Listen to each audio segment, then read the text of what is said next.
Welcome to Storycomic Presents, where we interview amazing storytellers and artists. This is episode 206. I'm your host, Barney Smith of Storycomic.com, and we're excited to have back with us the award-winning artist, historian, cartoonist, and educator, Robert Brunelle Jr. Robert, how you doing? Hello. Glad to be back. Yeah. So Robert, you're here. You were on a couple months ago, and you already have two more books that you want to talk about. I mean, there's, as we said in your previous interviews, there is no moss growing on this rolling stone. You are constantly doing something. So congratulations on your publishing of two books. And Thank you. What we'll do is that you just have one of them you just held up before the show. You wanted to talk about your first my very latest endeavor. This is my 25th anniversary book. I started the strip Mr. Brunelle Explains It All way back in 1997. And a few years ago, I did the 20th anniversary book. But now I've hit the 25th, which is a huge milestone. So I've updated it, added a lot of new material. This is the closest I've ever come to creating a coffee table book.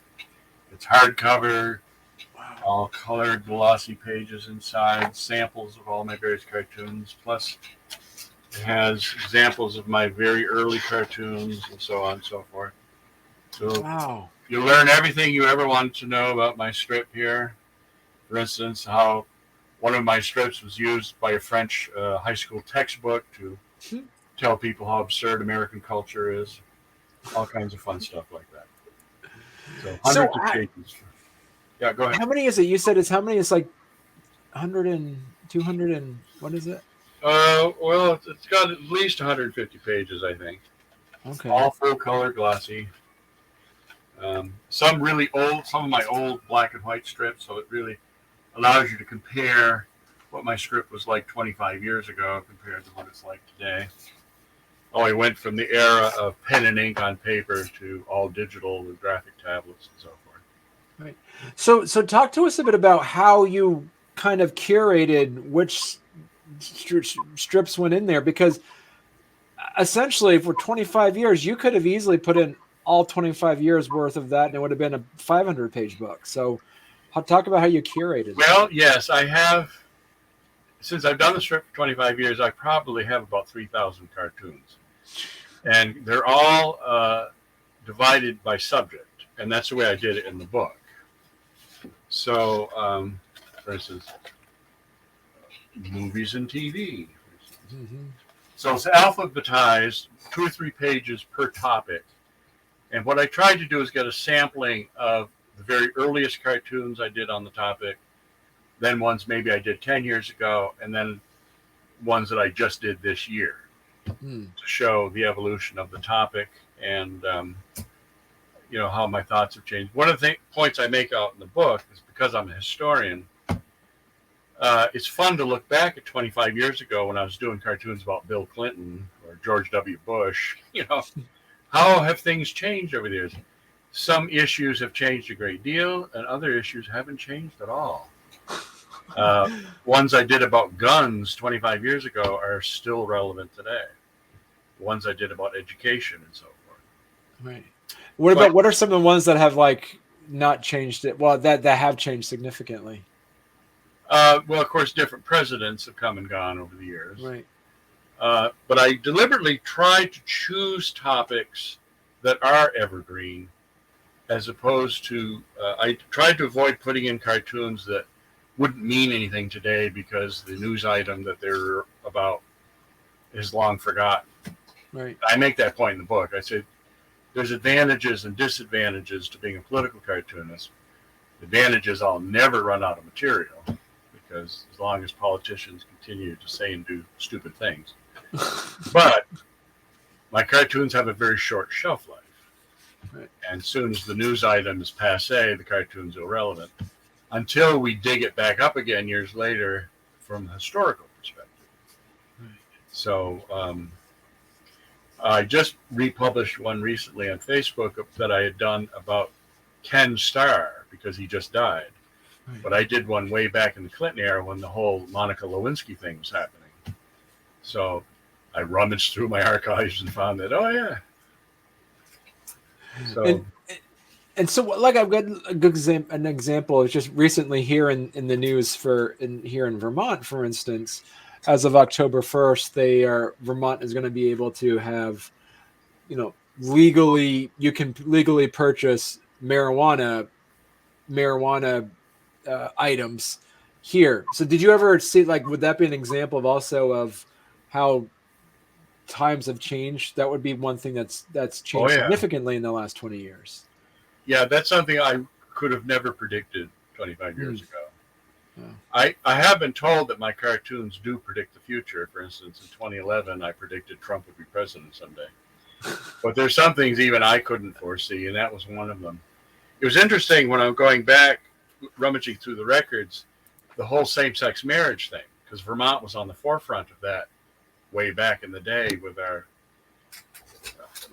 what did we call it? We didn't call it same-sex marriage then. It was civil unions. Civil unions, yes. Yeah. So I had done cartoons about that back when it was happening, and now look at it today. So yeah. So I guess my question, so would you do, like, say for your 30th anniversary, what would be stopping you from just having like a massive, like 500 or 600 page book of all of them? Because where else can somebody actually have all your Mr. Brunelle Explains It All fans have like a tome of all of your books? That's an interesting idea. I remember when Gary Larson retired, they put out this massive volume of every Far Side cartoon. I think it cost like $100 to buy that book.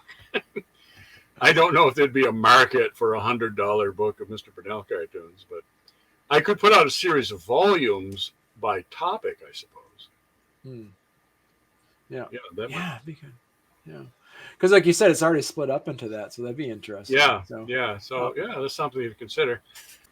And we always talk about, Bob, that we do have people that listen and watch the show that are also cartoonists. They're also wanting to learn about this. So this is the first time that I might have interviewed somebody that has actually done a hardcover tome in that sense. So talk to us a bit about like the benefits and the benefits or the drawbacks of actually investing in making a hardcover version. What would be your advice for cartoonists or when would you suggest doing hardcover?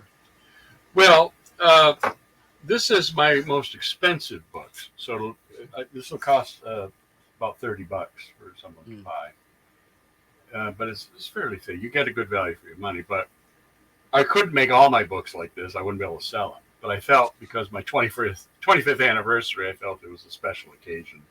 Right. But that's why I went the extra mile and made it a hardback. I suppose I could re-release it as a soft cover a little cheaper, but I got a pretty good deal doing it through a Kindle, Amazon Kindle. So I'm able to make them fairly cheaply, even though it's glossy, full color, and so forth. But it's a very nice book. Somebody who's interested in the history of cartooning. I know people bought. I did one years ago, as I said, my 20th anniversary. See if I got it. Yeah, here it is. This is the one I did for my 20th anniversary, and I've sold a few of them. But I also do these just for my own records, so I have an archive. The historian in me, it's got to exist. Right. And was your 20th? That was a hardcover too, you said? Yeah. Okay. All right. And so then also from the self-publishing perspective, how have prices changed in 5 years? They have gone up considerably. In fact, I considered publishing this through Lulu, and I investigated, and it would have been twice as expensive, literally twice as expensive. Wow. So I've pretty much given up on Lulu. Yeah. So my other latest book is this latest collection of my cartoons, and this was also done through Kindle, and I'm able to sell it. Even though this now has more cartoons in it than my previous anthology, I can sell it cheaper because it's just cheaper to print going that way. Right. So. Yeah. So talk to us a bit about as well that you just had another new project that we kind of talked about the last time you were on, and we kind of talked about it when our mutual friend Joe Citro was on the week after when we chatted, and that was that the two of you were working on a comic book. Here it is. There Yes, it is. Vermont Horror Comics, and we've had a ball doing this. It was a hoot. Joe selected 5 of his favorite stories, and then I created cartoon versions of us, uh, sort of like Click and Clack, the Tappet Brothers from Car Talk, Right. or like Scooby Doo. And then we pretended to be a pair of ghost hunters who lived in the cryptid castle here, and we go on all these adventures. So he would write the scripts and then send them to me, and then I would break them down and figure out which image should go with each line, and how much dialogue would go on each page and so forth. And then I would create roughs, and I would send them to him, and he would go over them and edit them and offer suggestions. And then once we agreed on what it should be like, then I redid them as the final versions. Right. We patterned our idea after those old Warren comics from the 70s, like creepy and eerie. Right. So that was the kind of effect we're going for. Full color cover, but then black and white interior. Right. And, it was a lot of fun. So how is it different? You are normally a sole worker, like you're the one that kind of works on your own. How much different is it for you to kind of work with a writer? Well, Joe and I had worked on the Vermont Ghost Guide, of course, Right, and we also worked on the Vermont Ghost Experience. So we've worked together on several things. So we've worked out a system. I'm easy to get along with, and so is he. So we haven't had any major rows or anything. But if we do have a difference of opinion, I usually defer to him because he's the author. So eventually we discuss it back and forth, and then we reach a compromise, and then we go with it. right. So I remember one of the compromises that you talked to us about was the font. yes, Having it not, yeah. I had originally planned to do all capitals like comic books do, Right. but he wanted small letters, like it would be text from a story. And so I tried it both ways, and I showed him examples of both types, and we eventually agreed that he was right. It probably looked better doing it with the small letters. It looks more like a text. It actually worked out better visually because it gave me more space to make the drawings. Right.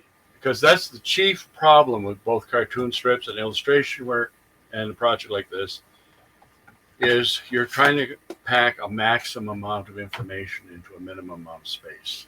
Right. So it's all about real estate, Right. And how did this work for him as a writer for that? Is now he's working in a visual medium in the sense that it's a comic book. So did you work with him on how to script that out, or did he just send you? Well, in the script, he would not only have the dialogue, but then he'd have instructions. This is what I think should be happening in this panel, and that panel, and so forth. And so that's where the roughs came in very helpful. I would rough it out very sketchily, and which is easy to correct. And so, no, let's move this over here. Let's make this figure bigger. Let's move this into the foreground, and so forth. As he said, and I've said this when I've taught cartooning, plotting out a graphic novel or a comic is a lot like directing a movie. The panels are very much like shots in a movie. So do we want a close-up? Do we want a long shot? Do we want a panorama? How do we want to do this? And so go ahead. He usually deferred to me when it came to the visuals, and I always deferred to him when it came to the text. So there are 5 stories. Is that correct? and it's a 32 page. To be clear for our listeners and viewers out there, this is a comic book. It's a 32 page comic book. So you have 5 stories. Each one is roughly about 6 pages each. Yeah, the longest one is the Northfield Phantom. It's 10 pages long. The others are between 4 and 6 pages. The stories on here, some of these fans of Joe Citro's work will be familiar with these 5, or any of these stories brand new to the Joe Citro. No, he's written about them in his previous books. Okay. And yeah, we kind of fictionalized some of them in such a way to make them work in the comic book format, and we left out a lot of details. When he writes about these at length in the books, the stories are much longer. Right. But these are all actual, these aren't fiction. These are actual stories that he's investigated over the years. Right. The cover story about the frozen folk of Farmer Morse is a very old story that dates back to the 19th century. And in fact, I first encountered it years ago in the book Mischief in the Mountains that was put out in the 60s, I think, by Vermont Life magazine. And that's when I first... And that's about, and that one, if I recall, that's the story that there's a legend that in order to save on food and whatnot, that there's a legend that some Vermonters would actually like freeze their frail folks, whether it be children or the elderly, freeze them and then thaw them out in the springtime. Yep. And you also have on there the Lair of the Beast. What's that story that people might be familiar with? Well, the Lair of the Beast is supposedly there was some kind of monster living in a cave, and when the men go to investigate, they found the skeletons, and they found a huge cache of Spanish coins, silver and gold, dating back to the 1600s, I think. Okay. So, and according to legend, that money's still there. So, no one has claimed it. So the gist of the story was, he said, we should go get it, and then we can pay the rent on our mansion that we're living in.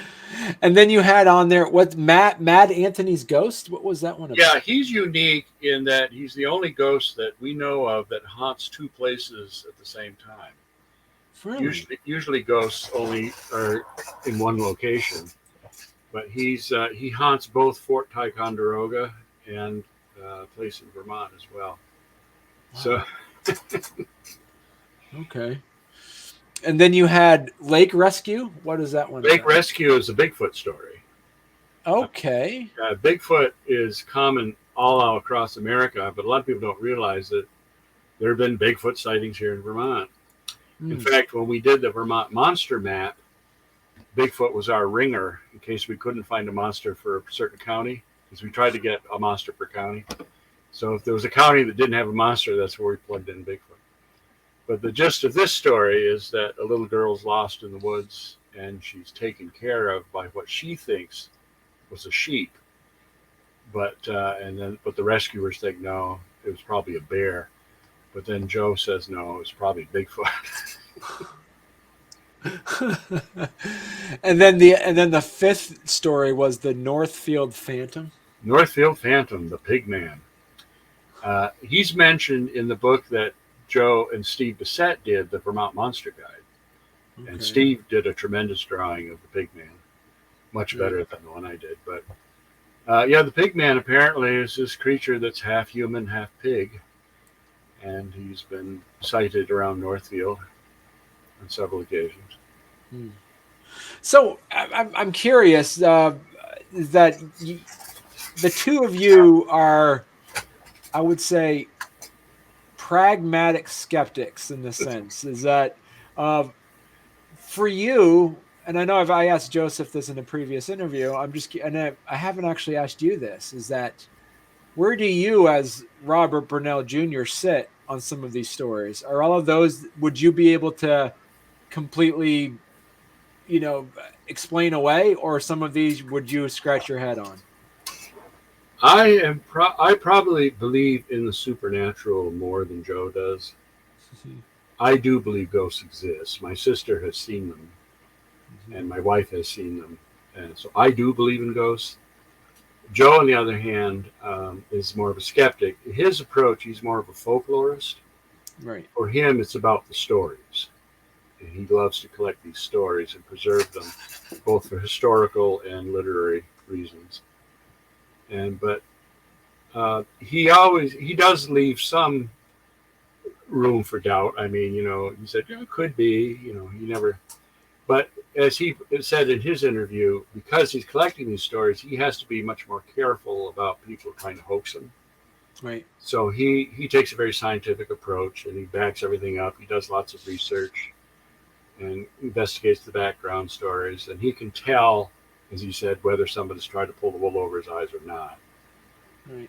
But a good story is a good story, even if it is patently false.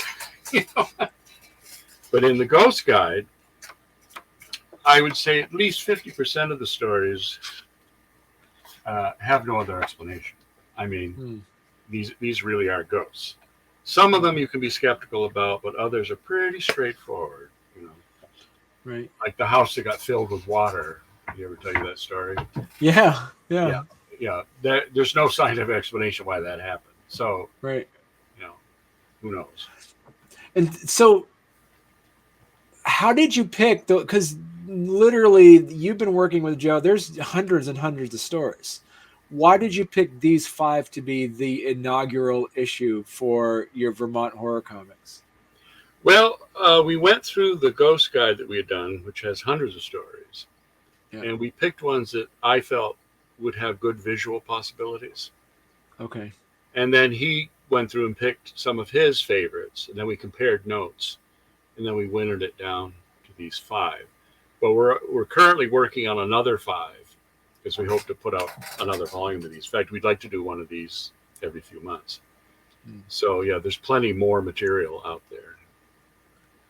And is there going to be a point where there's actually also going to be a subplot of you two as your characters? Like you kind of mentioned, we need to help pay the rent. Is there going to be a subplot generator throughout the we series? Haven't thought that far ahead, but yeah, that we could. I don't know. That's an intriguing idea. We'll have to investigate that further. It would be fun to, do a behind the scenes story where, of course, a lot of it's done tongue in cheek. Like the story about Matt Anthony when we're investigating the ghost, Joe wrote in his notes, "We should be carrying lots of ridiculous looking equipment." I didn't show you that page, but we're on the beach. And we have earphones, and all this gear. If you watch those ghost hunter shows, like on this History Channel, they've turn on the thermal camera, see if you can find it. They all have all this pseudo scientific stuff. So he said, "Let's make it look really ridiculous." Right. So, and were you also, because you also talked about some of the visual perspective of that? Do you also trying to make sure that there's some geographic equity among all of Vermont as well, or is that just kind of more of a tertiary part of it? In other words, where the stories take place? Yeah. I don't know if Joe took that into consideration when you're selecting the stories or not. There's stories pretty evenly distributed throughout the whole state. We did take that into consideration when we were doing the maps, the haunted house map and the monster map. We wanted to make sure every county was represented. Right. So I think when we're doing the Ghost Guide, I think Burlington has more ghosts than anywhere else in Vermont, which makes sense. It's the biggest city. Right. But every single college in Vermont has a ghost, apparently. Oh, okay. Yeah. So. And I noticed too, like the beginning of it, that the two of you are sitting in is that mansion in a real life mansion, or is that something that was a fictional one you made up? No, I made that up. Okay. It's my fantasy Victorian dream house. I want to make it ridiculously elaborate. So what I did actually is I created a three-dimensional model on Google SketchUp, Okay. and that I could look at it from any angle and use it as a reference for the various pictures. Wow. Yeah, so you can So do a side view, front view. so talk to us about that. This is a good tip to give cartoonists. Talk about Google SketchUp. I use it a lot. I'm trying to think in the if I can find you an example. Well, the cover of the Vermont Ghost Experience, that room that we're sitting in, I created on Google SketchUp. Okay. I could import the wallpaper. I could import the furniture. It's like creating a movie set, and then I can move the camera around, look at the buildings or the room. I can do either interiors or exteriors. And as I said, I can import pictures. For instance, in the background, you see that painting on the wall? That's one of my paintings. I just worked it into the composition. Huh. And the fascinating thing is, if you do something like that and then turn the camera, it'll keep it in perspective. So it'll take that drawing or painting or wallpaper pattern and it'll keep it in the correct perspective when I change the angle of view. Okay. So it's a very handy tool. Plus, you can go onto the 3D warehouse and import. Say, I want a Victorian table. Well, somebody out there has already made one. So you can just import it into the model and position it where you want it, and so forth. And is that free to use? Yes, it is. Okay. Would you be able to do like entire streets, or is it just like particularly? I built an entire city once. Really? How I got into using it was when I was an art teacher. My first thing I did once, I was teaching a unit on the Middle Ages, and this is when Google SketchUp first came out. This was like 15, 20 years ago. I created an entire three-dimensional castle with all the different parts. And then I would project it on the screen and show the students, because I could move the cursor around. I could show them, here's the inside, here's the ramparts, here's the castle keep, and so forth. And I could look at it from every angle. In fact, I uploaded it into the 3D warehouse. So if you go to the 3D warehouse and look up my name, you'll find it still there. Oh, wow. When I did my superheroine comic about Bella Lukos, I wanted to do a scene where she's flying over the city. So I created the entire city. And then I was able to alter the camera so we're up in the sky looking down at the streets. And then I could draw her in place on top of that. And that's something that you would be able to utilize. Do you have to have, so I guess the question is that when artists are hearing about this, would you have to use SketchUp? Do you have to have, can you just use a mouse, or do you have to use like some sort of pad or something? No, you could use a mouse. I used it years ago with just a mouse. And once you've created your image and you position your camera where you want it, then you can import that as a 2D graphic into Photoshop. And then you can take your digital pen and draw on top of it different layers of your figures or whatever you want to add to it afterwards. Right. And kind of make it in your own style. Right. Yeah. You could do several things. You could put an overlay of what's called like an onion skin that fades it in the background. Then you can come in and actually draw, trace on top, making the alterations that you want to make and so forth. Wow. That's interesting. Now, to get back at at Vermont Horror Comics. Now, as of this recording, we are in the middle of September. Fall is basically here. This is the time of year to actually start thinking about the ghosts and ghouls and the goblins that seem to prevail popular thought this time of year. Now, if somebody wanted to get this and buy this comic, where can they find this comic book right now? It's on Amazon. Okay. All the books that Joe and I have done, in fact, all the cartoon books that I've done are all available under his name or mine on Amazon. Okay. Yeah, there it is right there. Yeah. And also... Yeah. Oh, go ahead. I'd say, and also the Vermont Ghost Guide is on there as well. Yeah, and also the Vermont Ghost Experience. And my new book, my 25th anniversary book is there. It's all there. Okay. So if you look up my name under Amazon, there it is. Yeah. You can find everything you need. Okay. Yeah, and right now, as I say, you've been pushing out book after book. You also, we do want to mention, as you talked to us earlier, that the Apocalypse will be televised. A collection of Mr. Brunelle Explains It All cartoons that came out this year as well. Yeah, And we did talk about your lesser known haunted houses, yeah. which is yours. It's almost almost an homage to Joe Citro It's a in a way. satire. He wrote the forward to it, but yeah. The haunted house book that I did, the Vermont Ghost Experience, and the Vermont Ghost Guide are all published by Erie Lights, a Okay. publishing house out of Texas, I Okay. believe. And Okay. then, if Mr. Brunelle was drawn by, is my collection of my homage to famous cartoonists, which I drew That's right. myself as if I was drawn by all of my favorite cartoonists. Right. And you talked about that on episode Yeah, that was a lot of 161 when you were on here. Yeah. Born in the Yeah, because you were, your most recent ones, as we talked about since you were on last, is your 2022 collection and your, as we say, your 25th anniversary book as well. Yeah. So, no, people can also go to mrbrunelle.com Yeah. and see links to that as well. You also have a links to your page on there as well. Yeah. Yeah. It's all there. It's all there, man. Several of these books, including the horror comics, I will have available at the Nonfiction Comic Fest that's coming up October 15th at the Fletcher Library in Burlington. That's right. So look for me there. I guess it goes from like 11 to 5. Yeah. And I'll have a table there selling some of these things.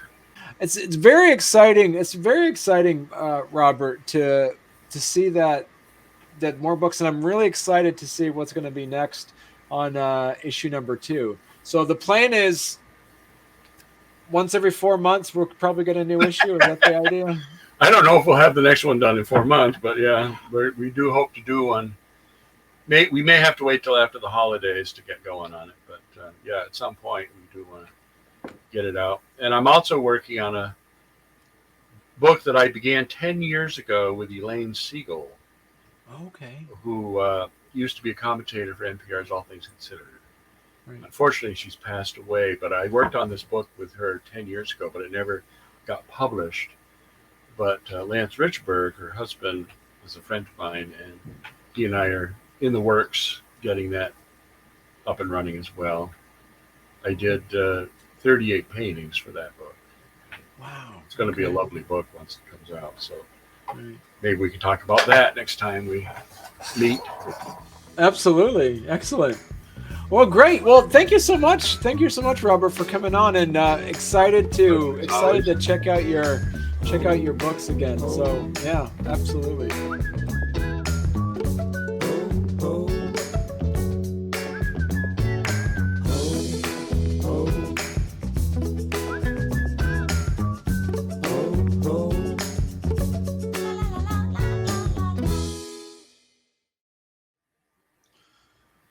All right, we are live. Here we go, Robert. All right, I'm gonna get the.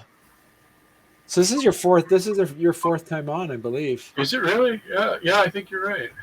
Yeah. Let me check that out. Let me pull that up. I know I'm an official friend of the show. So. That's true. You are.